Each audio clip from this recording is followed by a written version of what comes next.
నమస్కారం సార్. నమస్తే. Sir, phone tapping వ్యవహారంలో కస్టడీలో ఉన్న రాధాకృష్ణారావు ఈ కేసుకు సంబంధించి కొన్ని సంచలన విషయాలు బయట పెట్టాడని వార్తలు వస్తున్నాయి. అందులో మొదటగా కేసీఆర్ గారే ఈ ఫోన్ ట్యాపింగ్ వ్యవహారంలో ప్రధాన సూత్రధారి, ఆయన ఇదంతా చేయించాడని చెప్పినట్టుగా వార్తలు వస్తున్నాయి. మరి దీంట్లో నిజం ఎంత ఉంది? అసలు ఫోన్ ట్యాపింగ్ ద్వారా కేసీఆర్ గారు దాన్ని ఏ విధంగా యూజ్ చేసుకున్నారు సార్?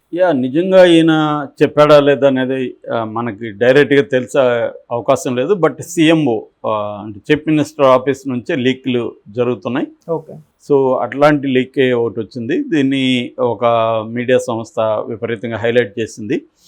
నిజంగా కూడా ఇది సంచలనం అని చెప్పొచ్చు. నేను చాలాసార్లు కూడా చెప్పాను దీని మీద చెప్తున్నప్పుడు.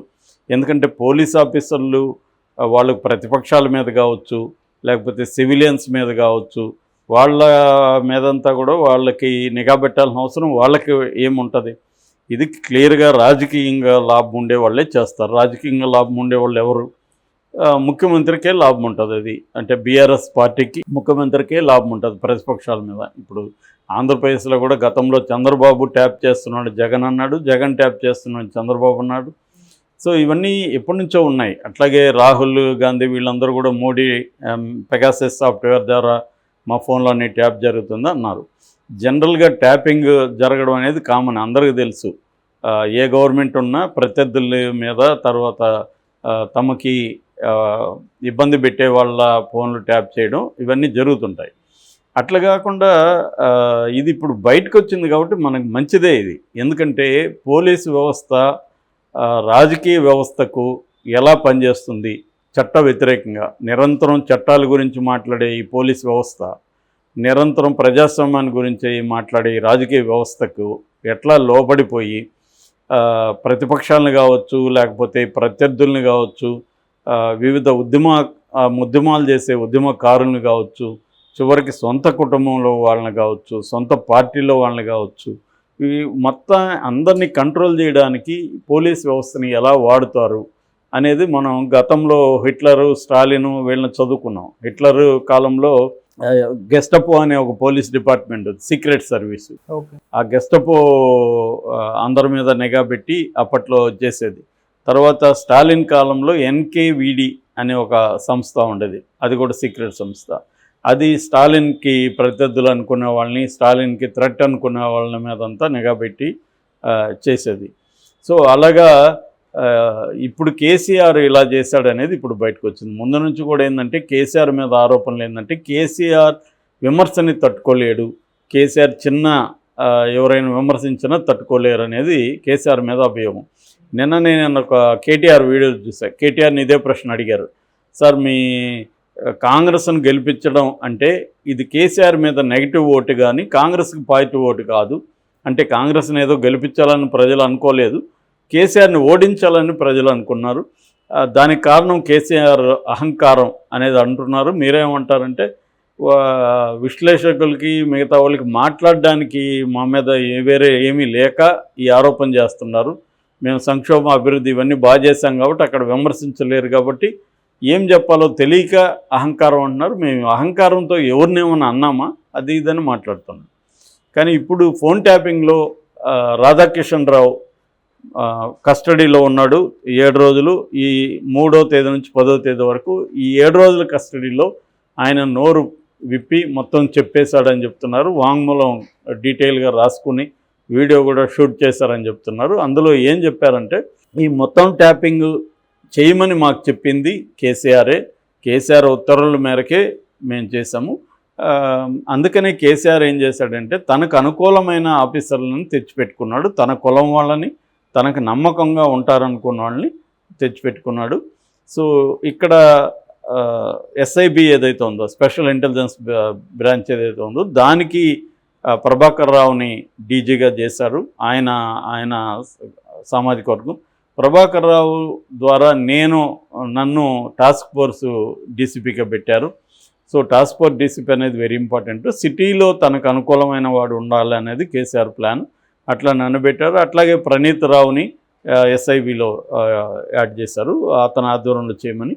సో మేము అందరూ కలిసి ఏం చేసామంటే కేసీఆర్ చెప్పిన వాళ్ళందరి మీద నిఘా పెట్టడం చేశాము. కేసీఆర్కి ఏంటంటే కేసీఆర్ అంటే పెద్ద ఆయన అని చెప్పాడు అనమాట ఆయన.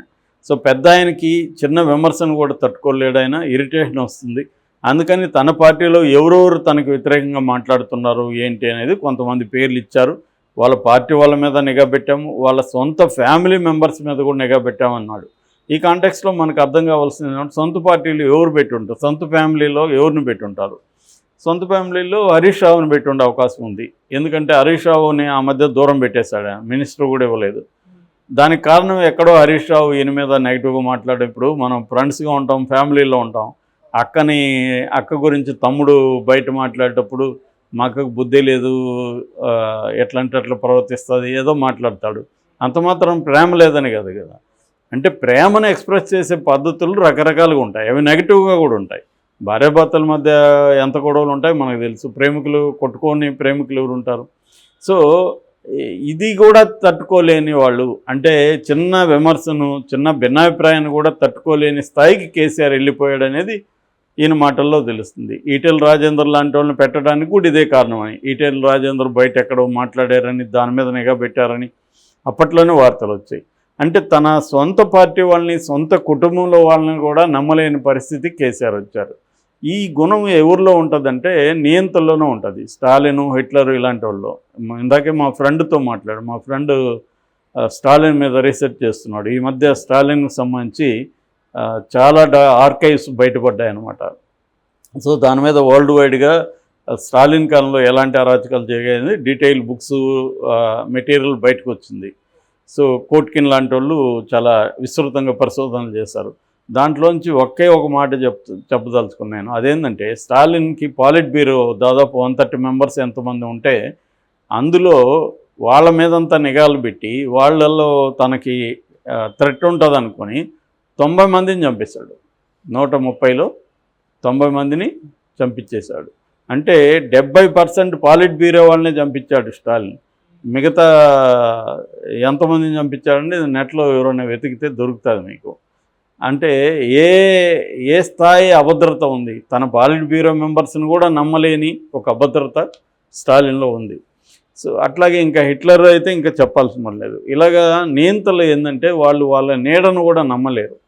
అలాంటి నియంత లక్షణాలు కేసీఆర్కి వచ్చేసాయి. మనం మామూలుగా ప్రెస్ మీట్ చూస్తేనే తెలుస్తుందిగా, ఎవరు చెప్పాల్సిన మళ్ళీ. కేటీఆర్ ఇప్పుడు ఏదో ఆయన చాలా ఏదో ఏమి చెప్పలేక విమర్శిస్తున్నారంటారు. అంటే మేమందరూ కళ్ళు మూసుకొని చెప్తున్నామా, ప్రజలకి అర్థం కాదా, లేకపోతే వీళ్ళు కళ్ళు మూసుకొని మాట్లాడుతున్నారా అర్థం కాదు. కేటీఆర్కి ఇప్పటికైనా ఆయనకి కళ్ళు తెరుచుకోవట్లేదా అర్థం కాలేదు.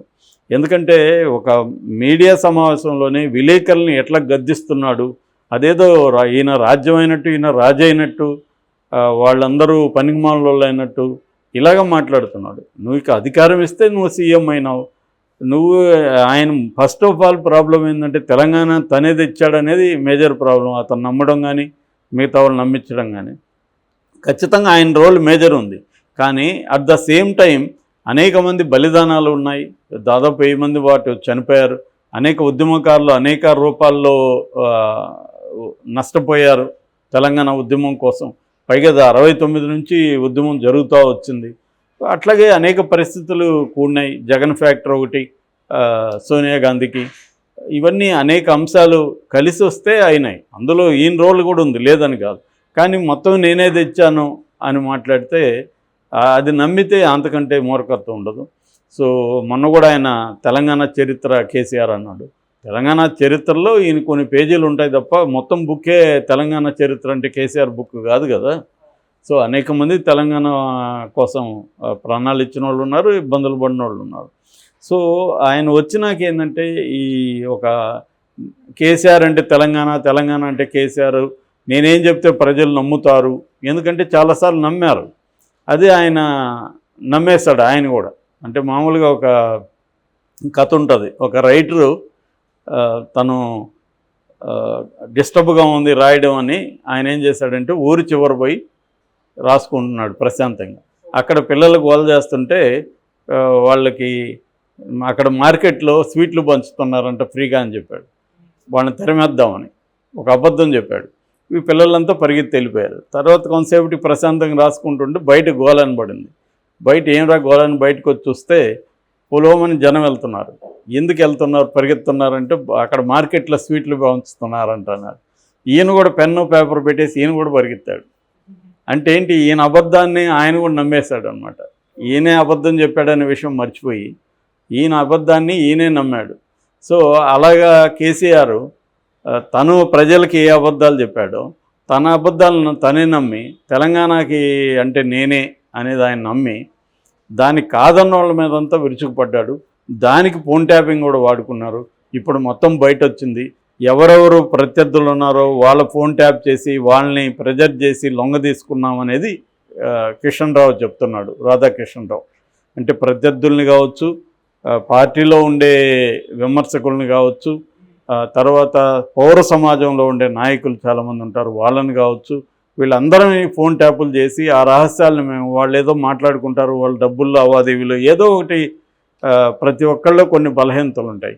వాటన్నిటిని పట్టుకొని వాళ్ళని మేము లొంగ తీసుకున్నాము అని. అంటే ఒక పోలీస్ వ్యవస్థను ఇల్లీగల్గా ప్రజల మీద ప్రతిపక్షాల మీద ప్రయోగించి కేసీఆర్ చేశాడంటే ఖచ్చితంగా ఎన్నికల తర్వాత ఆయనకి మ్యూజిక్ వినిపిస్తుంది. ఖచ్చితంగా అరెస్ట్ చేసే అవకాశం ఉంది. ఎన్నికల తర్వాత ఫోన్ ట్యాపింగ్ వెర్షన్ 2 స్టార్ట్ అవుతుంది.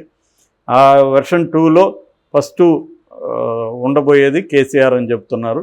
మరి దాన్ని ఆయన అదేదో అంటారు కదా, ఆయన్ని పెద్ద వ్యూహకర్త, ఏదైనా సాధిస్తాడు కేసీఆర్ అని. మరి దాని నుంచి ఏమైనా బయటపడతాడా ఆయన తన శక్తియుక్తులను ఉపయోగించి? లేదో పరిస్థితులు బాగాలేవు కాబట్టి మహామహుల వాళ్ళే జైల్లో కూర్చున్న సందర్భాలు ఉన్నాయి. సో ఆ రకంగా ఈయన కూడా జైలుకి వెళ్తాడు అనేది మనం ఎన్నికల తర్వాత కానీ మనకు క్లారిటీ రాదు.